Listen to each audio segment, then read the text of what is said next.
живем в непредсказуемом и меняющемся мире. Как выжить в таких условиях, вопрошает каждый из нас. Будет время, почитайте «Антихрупкость» Насима Талеба, выдающегося американского экономиста ливанского происхождения. А я пока пообщаюсь с министром экономики Теймуразом Микваби. Здравствуйте, Теймураз Зурабович. О текущем состоянии экономики и планах вашего министерства поговорим? Поговорим обязательно. Поговорим. Вы работали в должности заместителя министра экономики на протяжении 5 лет. Тем не менее, свое назначение на должность министра вы, как я поняла, больше связываете с участием в конкурсе команды Абхазии. Вот ваша работа в Министерстве экономики, где вы были вторым лицом, не была определяющим фактором при вашем назначении? Мне сложно комментировать, как именно проводился выбор, но я убежден, что и наличие у меня опыта 5-летнего в министерстве, и дополнительно мое участие в команде, то, что я вышел в финал, я уверен, что совокупность факторов сыграла. Каждый пришел в команду Абхазии по-разному. Кто-то принимал решение как-то спонтанно, кто-то, может быть, интуитивно ждал нечто такое, кто-то кому-то, может быть, что-то подсказал и прочее. Вот мне интересно, немного истории, как произошло ваше участие в команде Абхазии? Я бы, наверное, сослался на некое сарафанное радио, потому что про конкурс я слышал, но многих подробностей не знал. Заходил несколько раз на сайт, знакомился с условиями, которые там указаны, и потом в дружеской беседе с одним из старых знакомых, кто подал заявку на участие, я узнал чуть больше подробностей. И мне стало интересно просто проверить свои силы, потому что, как я впоследствии узнал, речь идет о том, что проходит некий дистанционный отбор, то есть заполнение неких кейсов, задач, проверка неких общих знаний, знаний в сфере экономики. Ну, просто стало интересно, что у меня получится. Ну, кто-то, наверное, воспринимает участие в конкурсе, а потом уже финалистов, я имею в виду, они вот продолжают в этом проекте вот быть, в этом резерве. Кто-то, наверное, думает о повышении квалификации, что это возможно, что это можно ожидать, да, повышение квалификации, участвуя в этом проекте. Но кто-то, наверное, все-таки думает, что это можно использовать как некий трамплин для карьерного роста. Вот вы возглавляли в свое время, до того, как стали заместителем министра экономики, отдел стратегического и территориального развития Министерства экономики. Я это вспомнила в связи с тем, что вот вы в экономике давно. Но вам всего 35. Назначение само вас удивило или вы психологически уже были готовы к этому? Нет, я точно не был готов, хотя, получается, к моменту назначения уже порядка 7 лет я проработал в Министерстве экономики, 2 года в должности начальника отдела, затем почти 5 лет заместителем министра. Но, учитывая, сколько времени я проработал именно заместителем министра, я уже многое понимал о том, что такое возглавить это министерство. У меня, честно говоря, большого стремления именно стать руководителем министерства не было, потому что я уже осознавал большую разницу между тем, что отвечать за отдельную часть работы министерства, пусть даже и широкую, но часть, и совсем другое быть главным человеком, который отвечает за всю деятельность министерства и должен направлять всех, и заместителей, начальников отдела, простых сотрудников. Поэтому... Наверное, это не то место, к которому можно быть готовым. Но вокруг Министерства экономики, вот министра экономики, вот все последние годы, мы знаем, в нашем обществе кипели страсти. Сегодня затишье какое-то. Это временное затишье? Или же что-то изменилось в структуре самого министерства, в полномочиях, в направлениях и так далее, которое как бы немножко стабилизировала ситуацию вокруг министерства? Я не думаю, что всегда это было связано с полномочиями Министерства экономики. Наверное, тут вмешались дополнительные факторы. Но что именно произошло, почему вот резкое изменение в сторону, как бы сказать, тишины, которая наблюдается в последнее время, Что именно повлияло, сложно сказать, но мне кажется, это то, что происходит в целом у нас в республике. Последние месяцы, наверное, обстановка намного тише, чем это было в 2024 году. Ситуация накалялась, прежде всего, из-за энергетического кризиса, который мы, я не знаю, пережили его или еще не пережили. Да, поэтому возможно, что осенью может ситуация развиваться немножко по-другому, нет? Ну, совсем недавно Владимир Валерьевич, премьер-министр Республики Абхазия, давал комментарий о том, что мы ожидаем прохождения осенне-зимнего периода в условиях намного лучше, чем было раньше. А он никогда не говорит такие слова, если не уверен. Как вы определите нашу экономическую повестку? Пойду, наверное, от итогов 2024 года. У нас наблюдается значительное увеличение ВВП на протяжении всех последних лет. Многие показатели показывают положительные изменения, улучшения. Это касается и уровня заработной платы, и объема инвестиций в республику. И среди этих показателей важно подчеркнуть, что в Абхазии, а это на протяжении уже многих лет, это не последняя пятилетка, одним из ключевых направлений, которые показывают выручку, объем ВВП, во многом зависит от объема торговли. Мы ведь очень многие товары не производим у нас в республике, а именно импортируем. Этот показатель стабильно растет, потихоньку подтягивается транспортная отрасль, связь. Довольно неплохие показатели за последние 5 лет у нас в здравоохранении. То есть, отвечая прямо на ваш вопрос, безусловно, мы начинаем с торговли. Но также важно подчеркнуть большие изменения в туризме. То есть на протяжении последних лет, наверное, особенно 24-25 годы, Министерством по налогам и сборам была проведена большая работа во взаимодействии с администрациями районов, естественно, с Министерством туризма Республики Абхазия.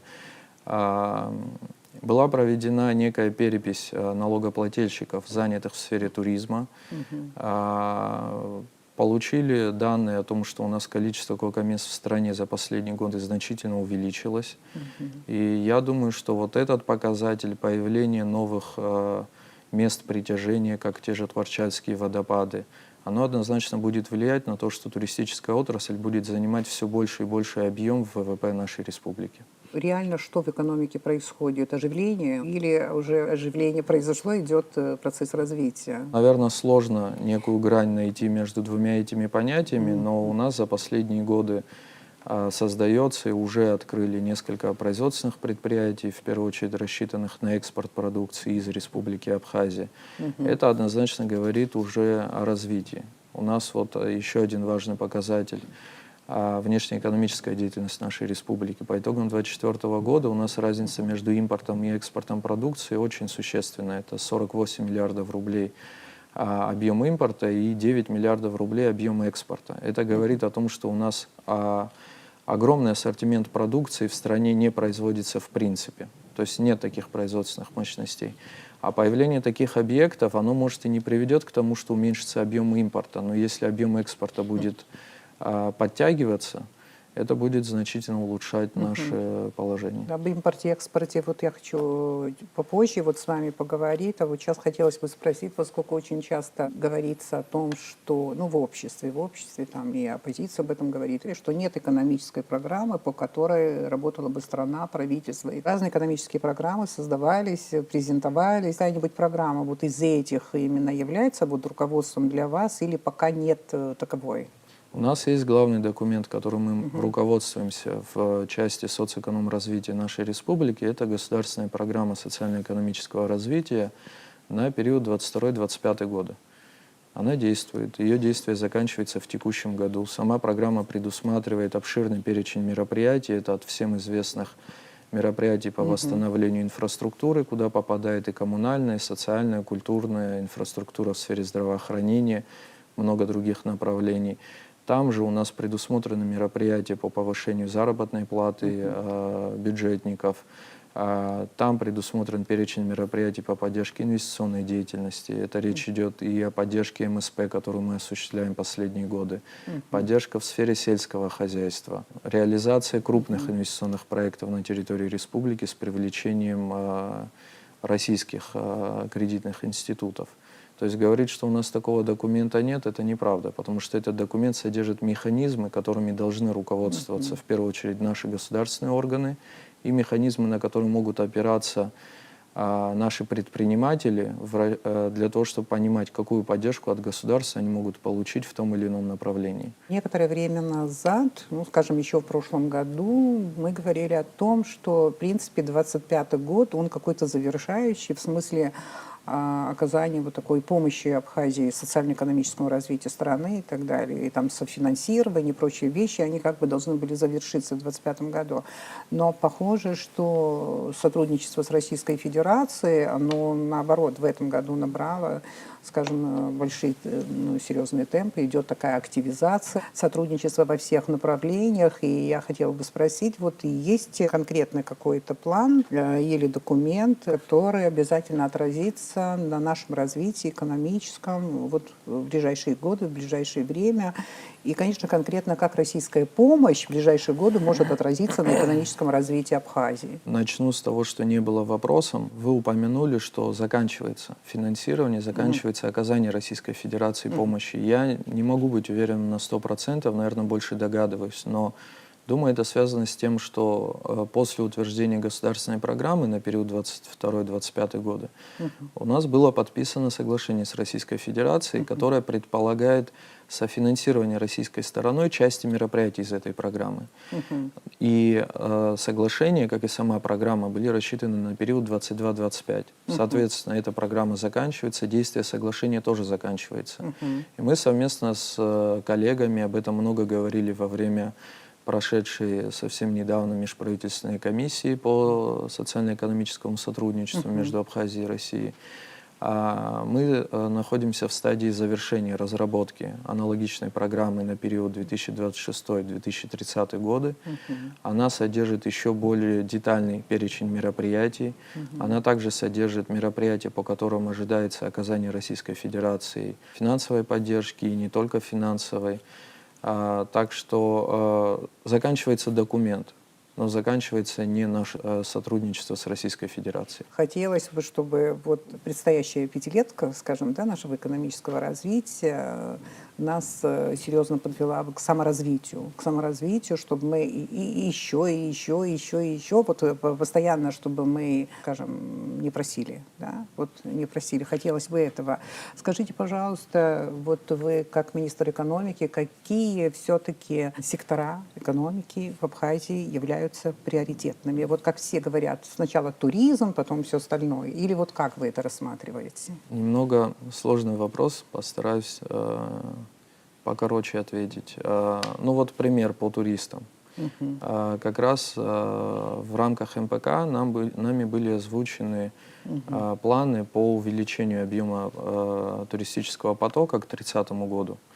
Но надо же понимать, что если в Абхазию приедет турист, если все наши гости приедут в летний период времени, то мы в какой-то момент столкнемся с тем, что не справляется наша коммунальная инфраструктура, наши дороги.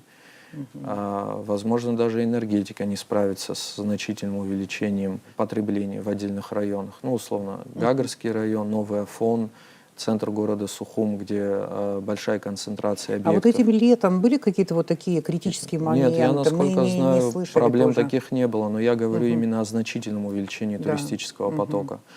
То же самое. Человек, приезжая в Абхазию, если он приехал первый раз, безусловно, он захочет посетить Новоафонский монастырь, пещеру, Рицу, еще ряд объектов, которые пользуются максимальным спросом со стороны гостей.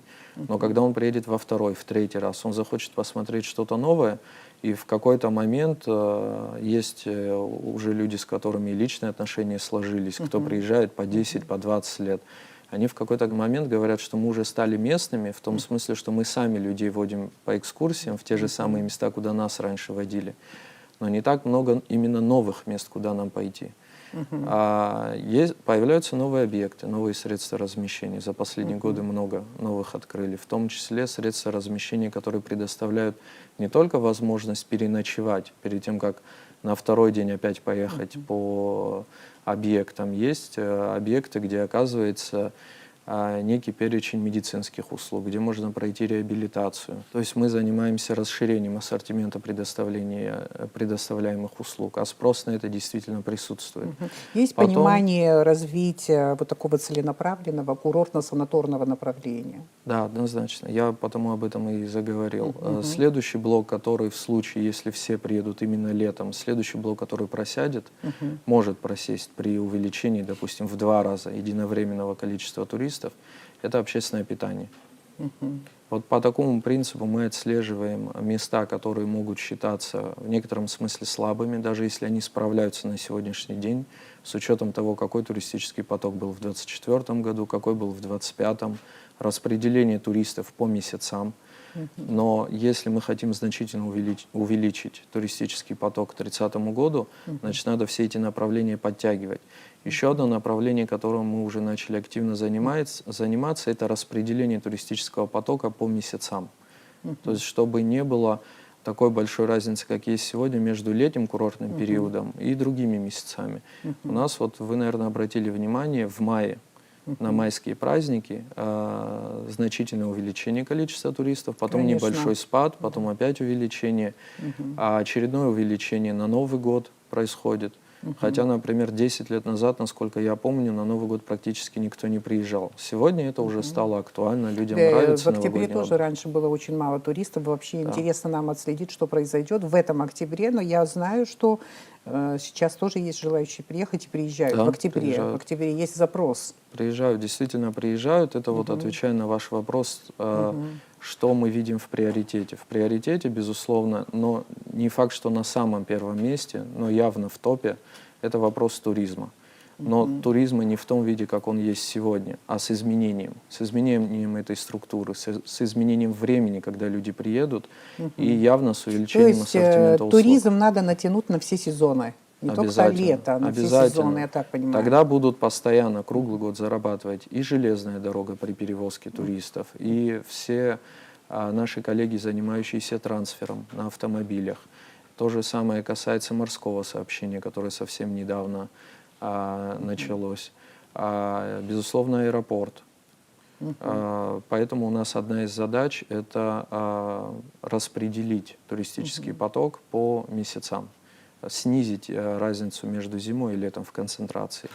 Следующее направление, которым мы сейчас очень активно занимаемся, это взаимодействие с Российской Федерацией по линии транспорта.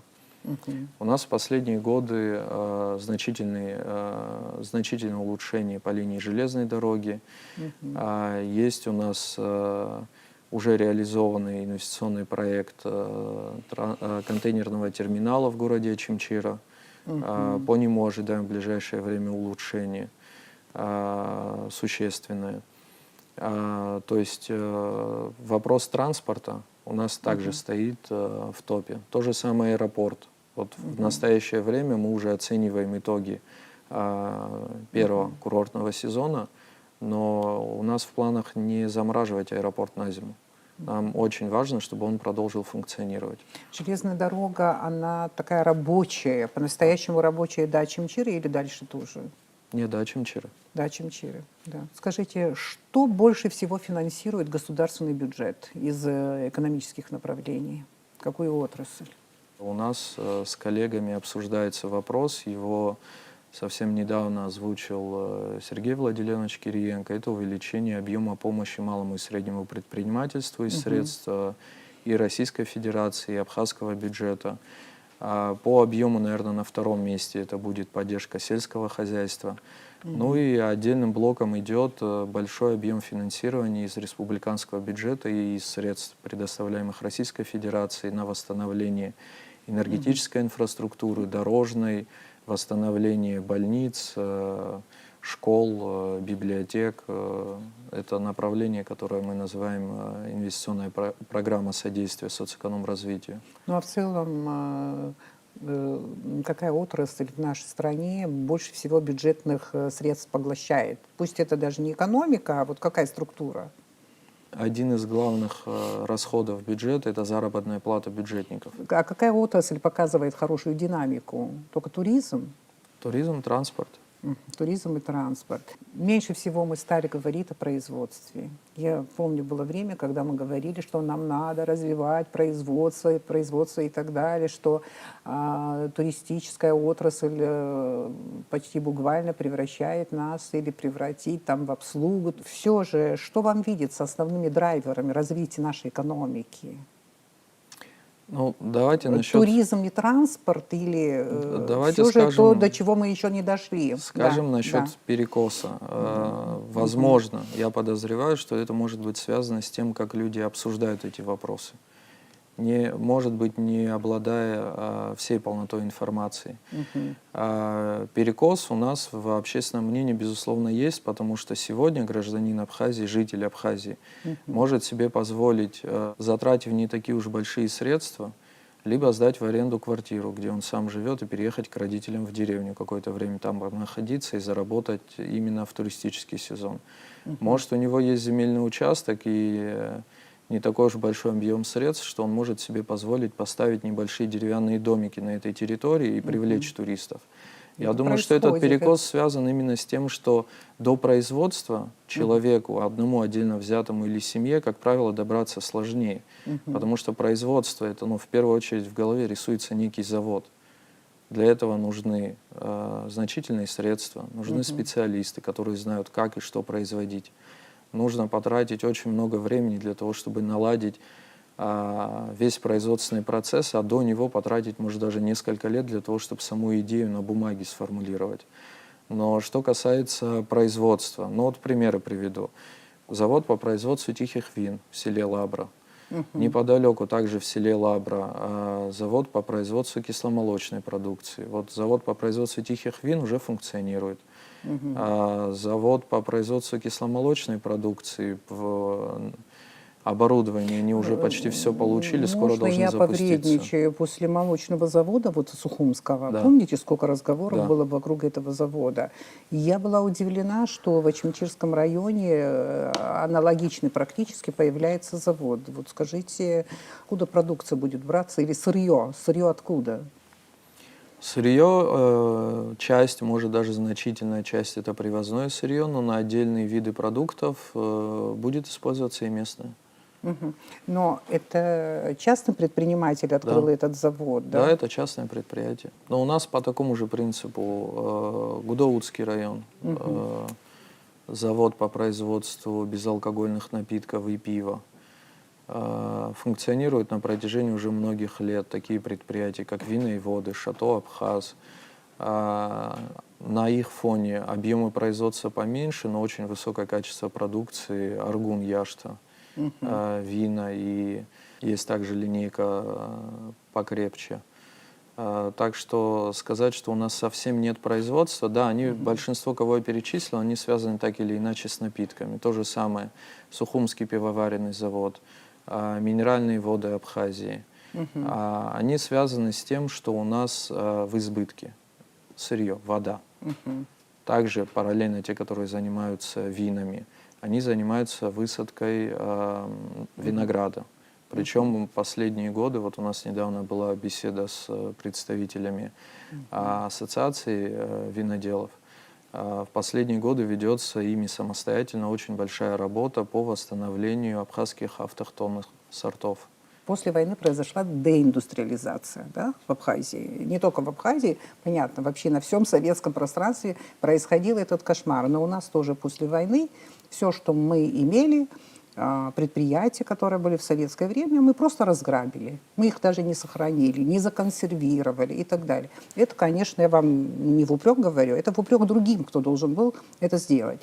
Да, но произошла деиндустриализация, произошла. Мы должны с этим смириться и теперь уже абсолютно не думать о таких производствах. Ну, какой-то завод, фабрика, вот такого плана, как были раньше, скажем, там завод газовой аппаратуры, еще что-то. В Сухом Приволе мы вообще сделали торговый центр. И, Это да, было. какие-то большие предприятия, где могли бы работать большое количество людей, то есть для создания рабочих мест. Создать какие-то крупные производства государство не может и не планирует.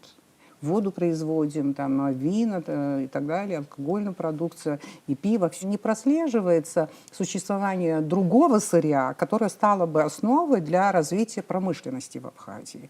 Или Нет, у нас пока таких возможностей у нас нет? есть и другие виды сырья. У нас есть значительные залежи в разных местах. Таким там, мрамор, гранит, я все не вспомню, но перечень очень обширный, и объемы многих видов сырья, они достаточно велики для того, чтобы заниматься промышленным производством. В советское время вся собственность была государственной. Да. Государство занималось и контролем, и надзором, и производством, и контролем, и надзором за производителем, который тоже работает на государство. Сегодня у нас есть очень хорошие предприятия, показывающие очень хорошие показатели и по качеству, и по, в целом по экономике предприятия. Тот же Сухумский пивоваренный завод, вина и воды, минеральные воды Абхазии, торговый дом «Рубин», Аквафон, Амобайл. Все это частное предпринимательство. Я частное. об этом и говорю. Да. Государство, в моем понимании, должно помогать людям создавать, должно создавать условия для того, чтобы человек мог свои идеи воплотить в жизнь, создать при этом и рабочие места, производить продукцию, которая будет прославлять Абхазию. Вот про завод вина и воды знают, ну, понятно, что не на всем земном шаре, но вся Россия точно о нем знает. В последние годы появился источник, которым мы активно пользовались, в виде льготного кредитования, в рамках которого и были выстроены некоторые объекты из тех, которые я перечислил. У государства доступа к этим средствам нет. Есть ограничения в нашем законодательстве, которые не позволяют государственному предприятию стать получателем этого займа.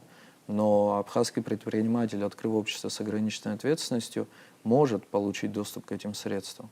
Это ведь, во-первых, плохого в этом ничего нет, это однозначно.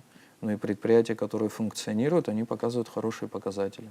Ну вот, скажем, в городе Очимчира или в городе Ткорчал с рабочими местами абсолютно не важно. Но мы надеемся на то, что вот туризм будет развиваться. Там на самом деле наблюдаются подвижки, это точно.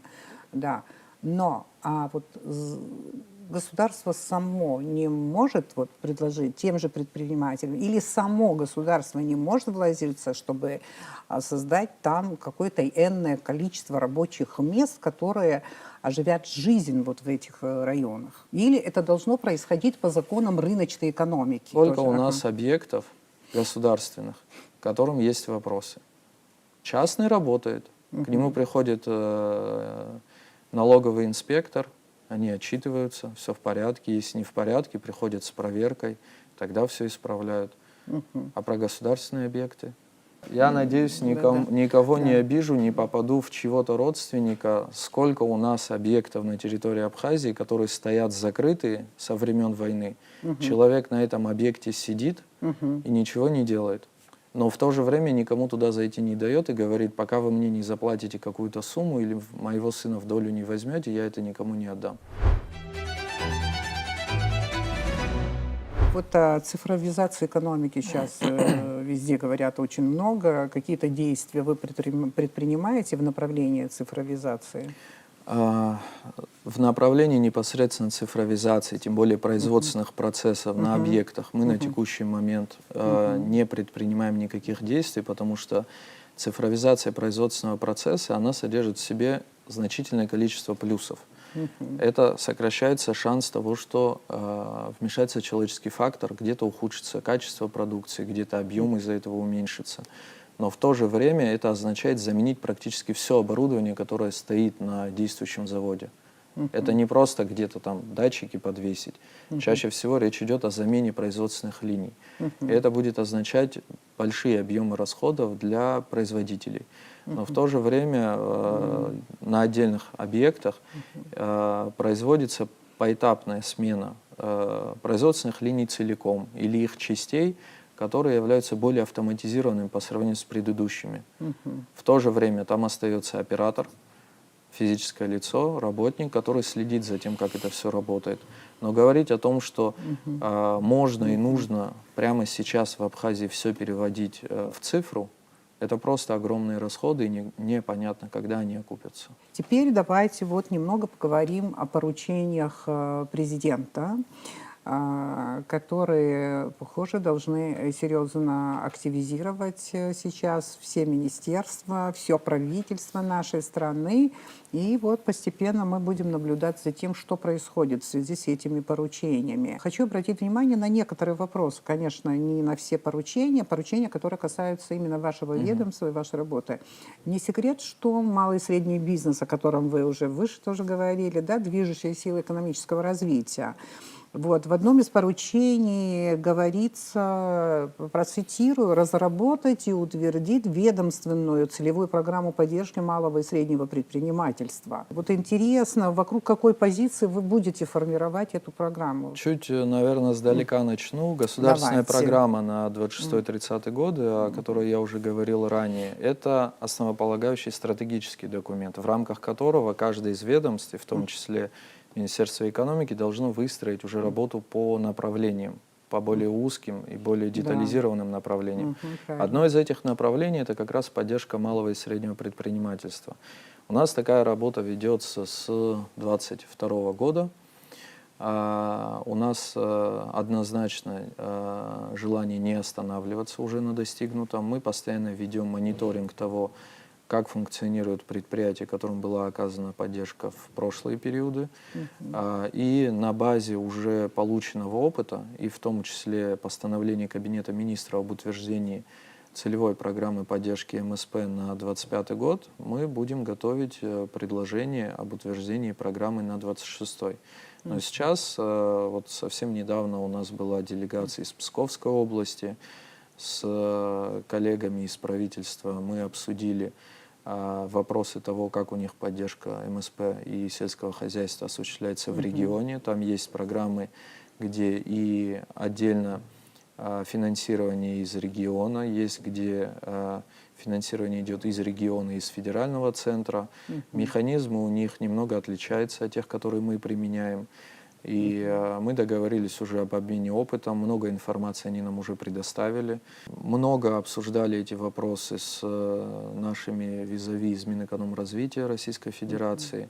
Они тоже предоставили и нормативку, и механизмы, как у них выстроена работа из центра, как доводятся деньги, по каким основаниям, какие механизмы контроля.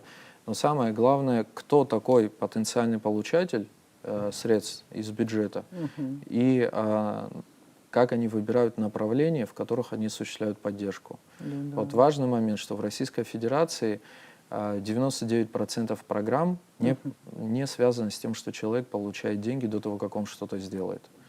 То есть очень часто там, от регионов и от направлений условия могут меняться, но зачастую речь идет о том, что сам предприниматель, соответствующий критериям МСП, подтвердивший свое право на участие в программе, предоставив перечень определенных документов, он сначала потратил свои деньги или кредитные, купил что-то, установил это, и вот только после этого он получает поддержку. Эта поддержка им, в свою очередь, может использоваться для того, чтобы покрыть расходы, связанные с этим кредитом, либо направить эти средства на приобретение сырья для того, чтобы производственный процесс запустить. Поддержка может выражаться в чем? В льготном кредитовании?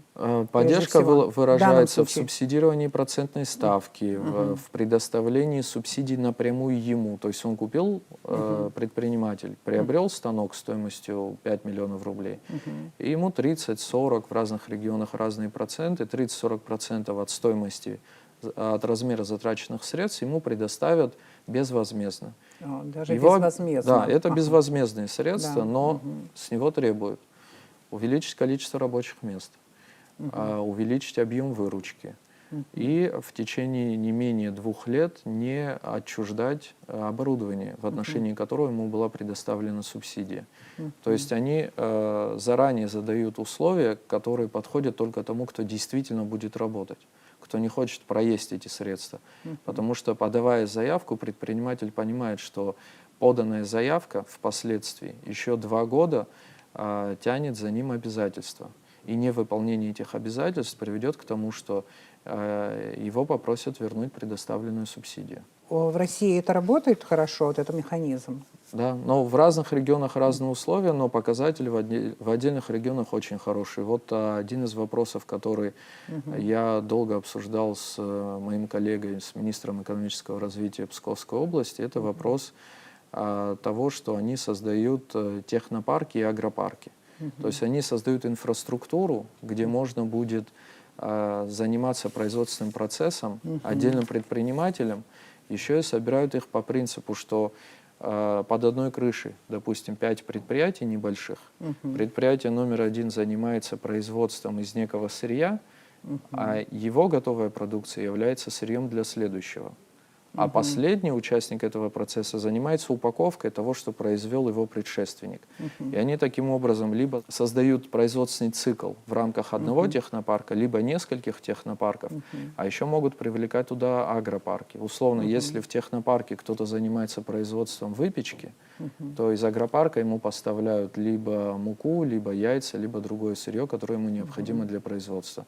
И они тем самым создают сразу и предложение, и спрос. Наверное, для развития малого и среднего бизнеса или предпринимательства налоговый учет имеет тоже значение. Да. У нас упрощенный налоговый учет или как? У нас есть упрощенная система налогообложения, относительно недавно принятый закон.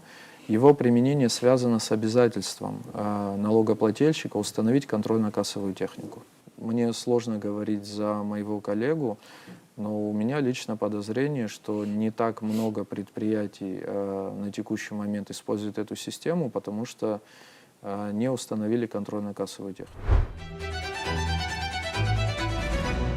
Я возвращаюсь к поручениям. Должны разработать целевую программу поддержки экспортно-ориентированного производства. Ну, слово «производство», как вы заметили, мне нравится. Вот это очень хорошо, что именно производству уделяется внимание. Я хочу спросить в этой связи, что мы можем экспортировать с тем, чтобы зарабатывало государство?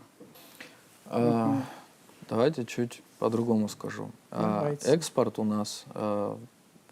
99% товаров у нас экспортируется без уплаты экспортной пошлины. Есть отдельные товары, в отношении которых есть исключения. Это вот, ну, пример, лом черных металлов. В момент оформления экспортной декларации государственное предприятие, которое осуществляет эту деятельность, уже должно оплатить пошлину.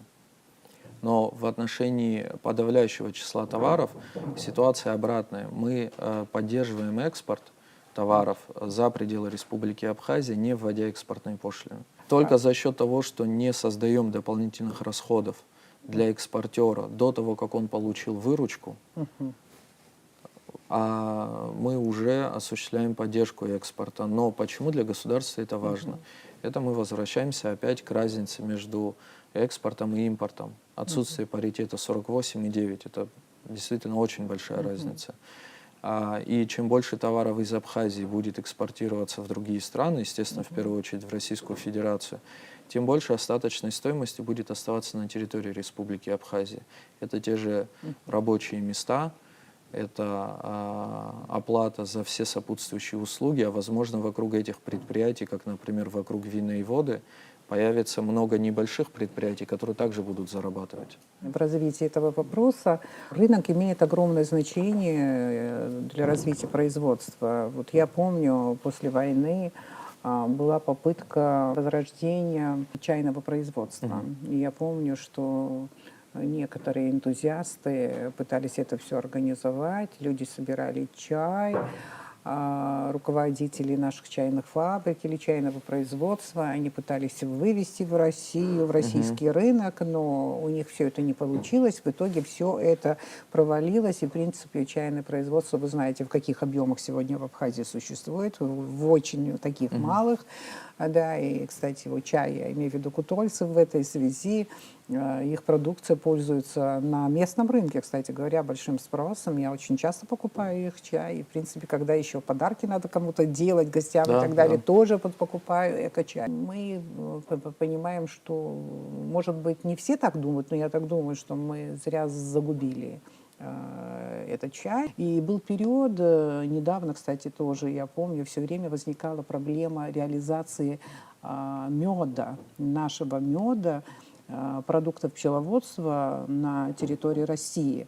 Но вот в последнее время, правда, я ничего по этому поводу не слышу. И я вот хочу вас спросить, встроиться в российский рынок по каким-то новым направлениям, мы думаем об этом? Мы постоянно об этом Да. думаем, но Мгм. нельзя не учитывать один очень важный фактор – ценовой.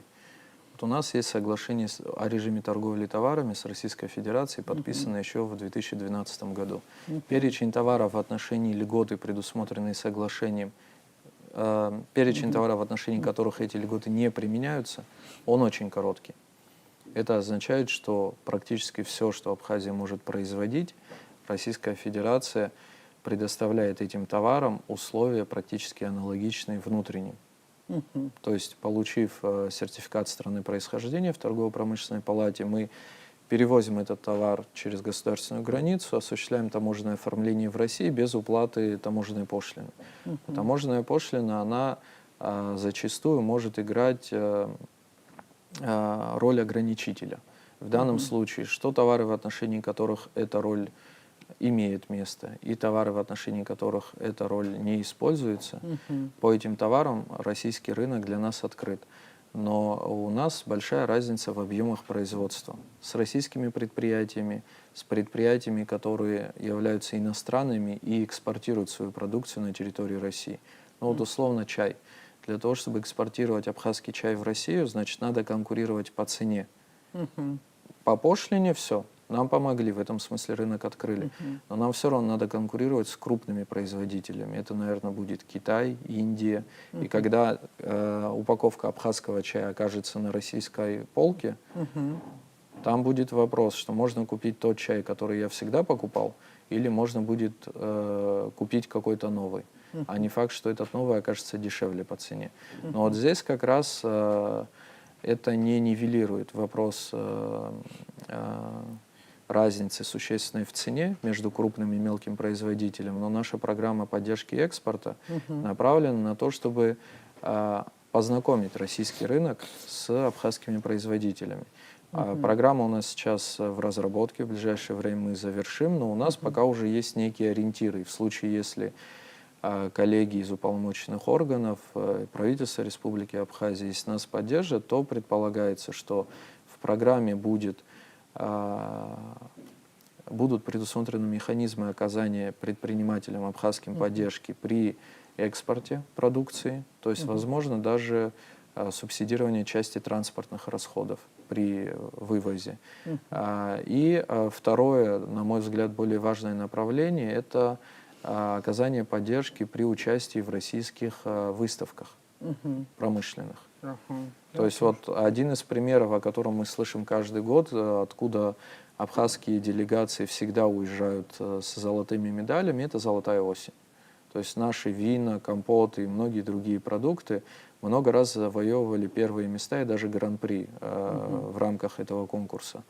И для того, чтобы у покупателя, в данном случае гражданина, жителя Российской Федерации, появилось желание попробовать абхазский чай, он должен о нем где-то услышать. А это один из способов заявить о себе. Правильно. Это реклама. Реклама. Мы продолжаем интервью в Апсуарыме с министром экономики. Как бы вы характеризовали уровень экономической активности? В республике. Есть же понятие, да, конечно, экономическая активность, уровень, какой он? Он пока еще довольно на низком уровне. Значительная часть населения Республики Абхазия является работниками так или иначе бюджетной сферы, либо работают в государственных предприятиях, но с каждым годом растет. И показывают это и итоги реализуемые нашими коллегами программы поддержки сельского хозяйства, когда сельские жители сами уже увеличивают объемы производства сельхозпродукции, то есть повышается понятие, которого в абхазском законодательстве пока нет, но по сути население становится самозанятым. То же самое касается поддержки малого и среднего предпринимательства. У нас было очень много заявок, когда люди писали, что они планируют производить иногда просто хачапуры, аджарские хачапуры, торты и прочую продукцию, вот то, что можно приготовить у себя дома. И мы в рамках предварительной проверки выясняли, что человек уже кто 10, кто 15 лет занимается производством такой продукции. Речь идет о том, чтобы расширить ассортимент продукции или за счет смены оборудования взять печь побольше, просто начать производить в больших объемах. То есть население Республики Абхазия за последние годы ищет другие пути, чем заниматься, помимо офисной работы в государственных учреждениях. Ну да, И кстати. это однозначно говорит об экономической активности, потому что каждый раз открывается большое количество индивидуальных предпринимателей, чуть поменьше, но общее с ограниченной ответственностью. Развитие в этом направлении идет. Ну, кстати, у нас вот утренняя программа «Щижибзия», и я очень аккуратно смотрю вот, и мониторю по-своему. Они постоянно ищут людей, которые что-то производят, что-то организовывают и так далее. И вот всегда находят людей, и мне часто так, я начинаю удивляться, как неожиданно, что вот они занялись именно этим. То есть определенная экономическая активность среди населения, в особенности вот в городе, конечно, есть.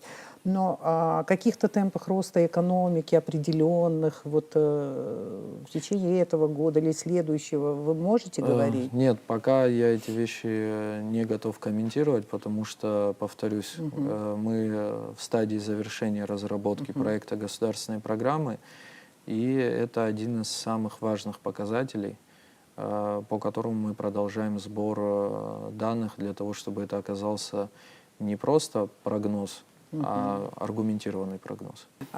Теневая экономика, она, как известно, снижает налоговые поступления в бюджет и препятствует достоверной оценке экономической ситуации. Какие методы борьбы с теневой экономикой нужно использовать нашему правительству? О том, что теневая экономика есть, мы уже говорим. О том, что этого много, тоже да. О методах поговорим. Ну, вот мне очень интересно, когда говорят, что много, каким образом оценить этот объем. Ну, в целом, ведь теневая экономика есть практически во всех государствах, наверное, Да. даже во всех. Просто где-то ориентиры побольше, где-то поменьше от всей остальной экономики, которую видит государство. Ну, что такое теневая экономика? Это лицо занимается некой деятельностью, возможно, зарегистрировано в установленном порядке, не всю выручку показывает, возможно, вообще не зарегистрировано. Сложно сказать, насколько велика теневая экономика в Абхазии, но для того, чтобы у людей было, с одной Даул стороны... Барганджи, вы, наверное, знаете, да, вот Я экономист, читал, он, да. по-моему, предполагает процентов 50 теневой экономики, он так предполагает. Я не Да, задавался да. целью посчитать объемы, Да, поэтому да. не смогу никак это прокомментировать. Мы пытаемся создать условия, когда человеку будет не особо нужно от государства прятаться, что он не будет видеть в обелении своей деятельности каких-то проблем для себя и для того, чем он занимается. Естественно, когда это не запрещенная законом деятельность. И в то же время Министерством по налогам и сборам активно проводятся проверки, выявляются предприниматели. Значит, что касается именно вопросов мотивации, ну, как это я раньше слышал, и от своих знакомых тоже, ой, зачем я пошел и зарегистрировался, теперь меня постоянно мучают с документами, с проверками, и зарегистрироваться тоже отдельные, от отдельных знакомых я слышал, что вот они много времени потратили, много сил для того, чтобы зарегистрироваться и собрать все необходимые документы. У нас сейчас как раз в этой сфере готовится, уже почти завершили, скоро отправим на согласование по органам ряд проектов нормативных правовых актов, это внесение изменений и в законы, и в постановление Кабинета министров, которые должны сформировать иную, отличающуюся от сегодняшнего дня, процедуру государственной регистрации и индивидуальных предпринимателей, и обществ с ограниченной ответственностью. То же самое касается после их регистрации постановка на налоговый учет, регистрация в фондах, регистрация в органах статистики. Для того, чтобы все органы, кому необходимо узнать о существовании такого потенциального плательщика налоговых взносов, чтобы они узнали не от этого человека, которому придется всех их обижать, а создать механизм, когда государственные органы сами выполнят всю эту работу. Человек один раз сдаст документы, и если все в порядке, в следующий раз придет только их забирать. Вот такая работа у нас уже почти завершена. Да, это тоже важно, конечно. Вот где-то в начале передачи вы говорили о ВВП. Вот о каком росте ВВП вообще у нас в Абхазии идет речь? Ну, если сравнивать показатели 2020 года и 2024, увеличение в объемах составило 2,87 раза, то есть с 31 до 92 миллиарда рублей. Ну, можно сказать, что 2020 не во всем был показательный, учитывая все обстоятельства, последствия коронавируса. Впоследствии показатель аналогичный составил 43 миллиарда рублей, то есть тоже более чем в 2 раза прирост.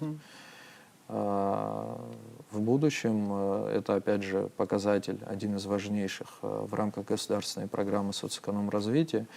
Мы, безусловно, ожидаем увеличения. Вот сейчас как раз собираем аргументацию для того, чтобы понять, о каком увеличении можно будет говорить. Значит, вопрос своевременный, я интуитивно почувствовала. Хорошо. Конкретные действия по контролю и правильному использованию наших земельных ресурсов ожидаются? Или это не ваш вопрос? Насколько я Ваш знаю, вопрос, наверное, не, да? это, к счастью, не имеет отношения к деятельности Министерства экономики прямого. Да. То есть мы контроль в этой сфере за нами не закреплен, но, насколько я знаю, такая работа уже ведется. То есть выезды комиссионные в составе комиссии представителей госуправления землепользования, насколько я знаю, администрации районов, другие органы. То есть работа в отношении того, когда лицу был предоставлен земельный участок, и в акте о предоставлении права пользования есть сроки, в течение которых надо выполнить те или иные мероприятия, такая проверка в настоящее время уже ведется очень активно. Спасибо. Поговорим немного об импорте. Мы выше тоже так-то немножко коснулись этого. Какой-то ценовой зонтик в виде таможенных пошлин и квот на импорт имеются? Это из области, наверное, политики протекционизма. Такие мероприятия почти ежегодно предпринимаются, насколько мне известно, по инициативе Министерства сельского хозяйства Республики Абхазия на основании обращений производителей такой сельхозпродукции, как арбузы. Речь идет в данном случае не о пошлинах, это меры нетарифного регулирования, именно временное ограничение либо запрет на ввоз в период, когда арбузы начинают созревать в Республике Абхазия.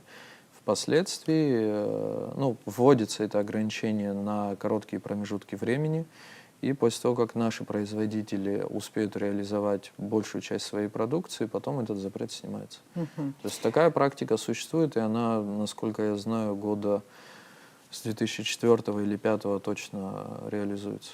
Ну вот вы говорили о воде, как раз-таки у нас же производится вода. Я не знаю, в каких объемах, в каких размерах, но вода же еще и ввозится. Да, и там не возникает вот такая конкуренция? Ввозится, но, наверное, вы обращали внимание, у нас в магазинах подавляющее большинство именно воды не газированной, питьевой. Это местное производство. То есть, если... Это вот недавно, кстати, вот такая ситуация это стала года проявляться. 2-3, как начало сильнее меняться. Раньше в большом количестве были представлены... Это как-то само собой произошло или все-таки было какое-то участие государства? Нет, это в первую очередь вопрос конкуренции. То есть вопрос качества продукции, которая вот в одном и том же холодильнике, либо в рядом стоящих холодильниках в одном магазине могла стоять продукция импортная и абхазская. Абхазскую брали, вот я лично брал в первую очередь, потому что вкусовые качества мне больше нравятся. А что вы покупаете, какую воду? Наверное, чаще всего Кодор. Кодор, да. Небольшая Отзыв, реклама. Кадор в основном, да? Ну, отзыв Нет, тоже. Сухумский да. источник тоже. Речь шла в первую очередь о продукции в пластиковой упаковке и именно полулитровые. И если в большом количестве раньше была представлена продукция российского производства, именно вода, то в настоящее время даже не во всех магазинах она сегодня есть. По двум причинам. Вкус и цена. Поговорим о повышении цен на что угодно. Ну, постоянно цены растут, понятно, что это все зависит не от нас, все понимаем, но тем не менее, если, скажем, правительство и выявит необоснованное повышение цен, что может сделать правительство? Правительство может вмешаться в этот вопрос в случаях, когда речь идет о государственном регулировании цен. То есть это ограниченный перечень товаров, вытекающий из соответствующего закона, из актов Кабинета министров об утверждении. У нас к таким относятся электроэнергия, топливо, 92-й бензин, дизельное топливо, хлеб, перевозки на автомобильном транспорте. Ну, перечень намного шире, это то, что я сразу смог вспомнить. Значит, в случае выявления нарушений составляется протокол. Там и законом, и постановлениями предусмотрены санкции в виде взимания в доход Республики Абхазия части полученной выручки от неправомерной реализации. То есть там уже включаются другие В механизмы. народе обычно говорят, если один раз цена поднялась там, в связи с какой-то ситуацией, то она никогда не пойдет вниз. А были такие примеры, когда такое случалось? Есть, это топливо. Топливо. Вот постановление, в рамках которого госрегулирование цен осуществляется сегодня, я, насколько помню, мы его готовили в 2023 году, действует по сей день, и в рамках действия этого постановления у нас цены на нефтепродукты постоянно меняются. В течение года, после курортного сезона, где-то ближе к ноябрю, даже, наверное, к декабрю, начинается падение, затем поэтапное повышение уже со следующего года. Кстати, ситуация с топливом в России складывается Да. не самая благополучная. Здесь, к сожалению, вопрос вообще не к экономике. Я не имею в виду, что это не моя проблема. Я имею в виду, что здесь вмешались совершенно иные факторы. Речь не о том, какой объем нефти добывается в Российской Федерации или перерабатывается. Здесь ситуация совершенно иная. Недавно вы ездили в Южную Осетию на Международный экономический форум, и поэтому хотелось бы спросить, помимо нашей дружбы, поддержки друг друга, переживаний друг за друга, вот не слышу ничего о реальном экономическом сотрудничестве. Есть, где мы можем на самом деле вот реально сотрудничать в экономике? Ну, мы как раз для этих целей по поручению президентов Республики Абхазия и Республики Южная Осетия Министерствами экономики были подготовлены проекты соглашений, в первую очередь соглашение о режиме торговли товарами между правительствами Абхазии и Южной Осетии. Это соглашение мы как раз в рамках форума подписали. Насколько я вижу ситуацию, одной из главных проблем, почему у нас не так много совместной торговли, это вопрос транспорта. То есть расстояние более 1000 километров, и дорога, скажем так, тоже не самая простая, сложный рельеф. И помимо этого вопрос еще и пошлин. То есть если абхазская продукция, ну возьмем то, что мы точно знаем, что экспортируется все эти годы, это наши цитрусовые. При экспорте их в Российскую Федерацию они освобождаются от уплаты таможенных пошлин при ввозе на территорию России. Но если был заключен прямой контракт между предпринимателями Абхазии и Южной Осетии, то в Южной Осетии надо было бы заплатить эти пошлины. С учетом такого освобождения, в случае, если мы, опять же, возвращаясь к транспорту, совместно с коллегами сможем обеспечить загрузку транспортного средства в обе стороны, то как раз можно будет тем самым помочь нашим предпринимателям заключать прямые контракты. у нас совсем небольшой объем прямой торговли между Абхазией и Южной Осетией, хотя мы Но точно какой-то знаем... объем все равно есть, Да, да? но он совсем незначительный. Да. Но мы точно знаем, что товары в большем объеме попадают на территорию Южной Осетии и Республики Абхазия, потому что нашим предпринимателям намного дешевле обходится завести эти товары на территорию Российской Федерации без уплаты таможенной пошлины, а потом экспортировать дальше в Южную Осетию. И то же самое в обратном направлении. За счет этого соглашения мы создаем для них более комфортные условия, чтобы заключать именно прямые контракты. Ожидается, что ты вырастешь очень умным, поскольку все время живешь в Кембридже. Написала своему правнуку Джейн Элизабет Форд на 5-летие своего правнука. Догадываетесь, о ком я говорю? Один из наследников империи, судя по всему. Это вот Джон Кейнс. Скажите, вот в Ранхиксе, когда вы учились, вам вообще давали штудировать его работы? И если да, то на какую работу больше делали акцент? Нет, Кейнс не сталкивались. не сталкивались даже, да? Но вот я почему Кейнса вспомнила, вот он топил за повышение роли государства в экономике. Как вы к этому относитесь как чиновник? Теперь уже не как экономист, который, ну, вот ученый, скажем, да, вот как чиновник, как вы относитесь к этому? Роль государства в Я экономике. вижу главную роль государства в неком компромиссе между созданием комфортных условий для предприятий и предпринимателей и обеспечением контроля, чтобы они не выходили за границы. Но говорить о том, что государство всегда должно быть именно драйвером, именно государство должно создавать условия, ну, наверное, я не совсем соглашусь с этим. Объясню почему. Пример. Западная Европа. Большая часть предприятий не государственная.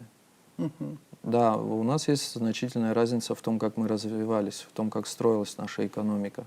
То есть они именно рыночной экономикой занимаются на протяжении сотен лет, а мы, по сути, только последние 30 лет. Это вносит существенную разницу. Разница в наших рынках, разница в наличии специалистов в той или иной сфере. У нас есть очень много отличий. И мы, мне кажется, и не должны во всем на них равняться. Но именно в этом вопросе, что государство должно следить за тем, чтобы предпринимателю было удобно, вовремя, может быть, не подстраиваться, а создавать комфортные условия для них и в то же время контролировать, чтобы не переходили за границы, я считаю, что вот это самый правильный путь. Юридический факультет после финансового менеджмента. Для чего? Ну, я еще где-то в начале 3-го курса, наверное, когда мы столкнулись с предметом аудит, я понял, что вот мы изучаем большое количество документов в рамках курса по бухгалтерскому учету, еще больше в рамках аудита. Но я некоторые вещи просто не до конца понимаю. Оказывается, надо не просто знать, где что-то купить и потом как это выгодно продать, надо еще и разбираться в условиях всей этой игры. Условия кто чаще всего диктует в данном случае? Государство. Есть нормативные акты, огромное количество подзаконных актов, а еще иногда надо столкнуться с тем, чтобы изучить законодательство другого государства. И у меня первая идея была на 3-м курсе, а почему бы не заниматься параллельно и 1-м, и 2-м высшим.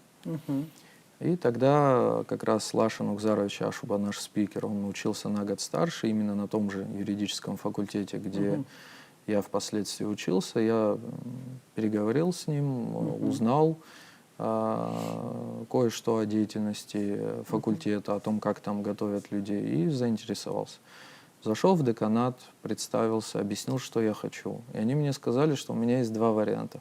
Один вариант — это поступить сейчас, но тогда я бы закончил учебу, получил бы диплом бакалавра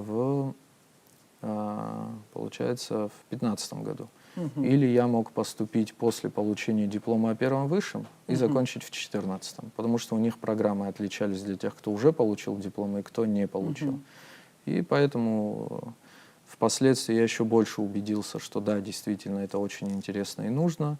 И после получения диплома о 1-м высшем принял решение, что надо немного поработать, набраться опыта и параллельно как раз пойти учиться. Юрфак прямо с первого курса вы начали или с какого 3 года курса? было обучение. 3 года Да, обучения. то есть с зачетом да. всех предметов, которые ранее я сдавал. Наверное, со 2 курса вы учились. Из нашего общения до эфира, да, вот как-то у меня сложилось впечатление, что вам не удается регулярно смотреть абхазское телевидение.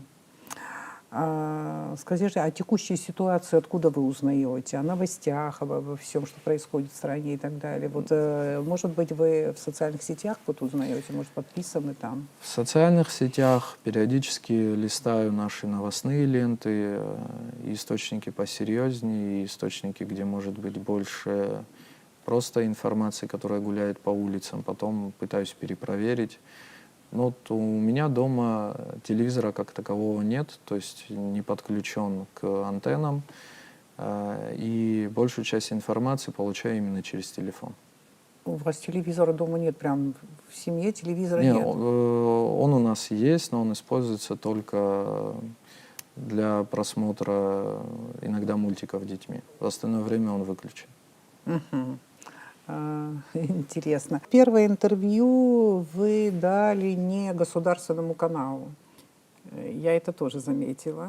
Первое интервью? Вы имеете в виду после... назначения, Ага. после назначения. Буду иметь в виду Что в да, будущем. вот и я подумала о том, что кто первым к вам подошел, вы как интеллигентный человек не могли отказать, дали интервью, не очень большое, но вот интересное, с пресс-службой. Обсуждали взаимодействие со СМИ?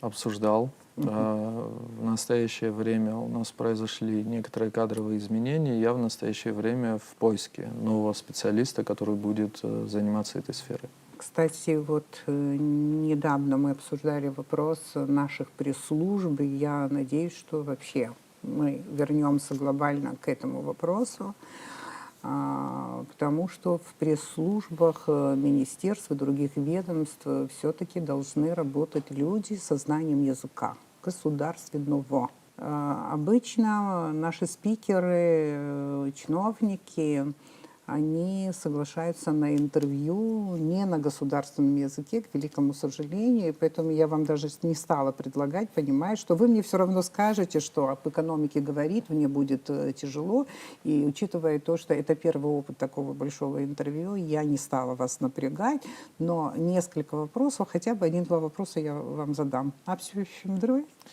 Зиги лысковит, хочет шажет. Псыфила шехчавио ебуко. Альна, аусурач, а хоть квадрацу юма псыфила. Я векрылыша. Зигреха хочква срачужет. Псыфила. И сарасаст и ханы дарая ерды розерц. А министр чусура ярбан сатуя нынчо. Шаха. Асад в барзе, аха сарги, сусучаги, руачка. Шахам тафюхазау и лахаусураджа. Шнак биш барзе, хатбелцует, шнак вже барзе. Шнак хатбелцзом. Зынзы. Ну, вен пхант усик ахцахет, усурах ханайс, асад в барзе. Хатбелцует и гитшнак азе асад в барзе. Вахынлаге усывюан. Вахынлаге Вахынлаги насчынлаги асад в барзе. Випшбасат. И хана. Ехана. Избан закутуса зифима ярбан сарас. Хочек хатсакван. Хочек щитсакла. Итого, и вот финальный вопрос, завершающий вопрос, он у нас традиционный, он для всех один. Главный абхазский вопрос на этом этапе абхазского пути, вот с точки зрения главного экономиста страны. Я отвечу не совсем как экономист, но мне кажется, самое главное остаться достойными людьми. Объясню, почему я так считаю. У нас не так много законов, как в некоторых странах. Есть страны, где огромное количество уже кодифицированных актов. У них не так много отдельных законов, они все собирают воедино. Где-то, может, это удобнее, где-то сложнее, где-то периодически слышно о необычных законах.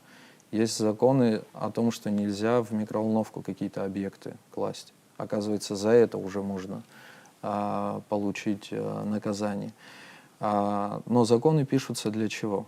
Для того, чтобы создать для населения понятные условия. Кто что должен делать, самое главное, что нельзя делать ни в коем случае.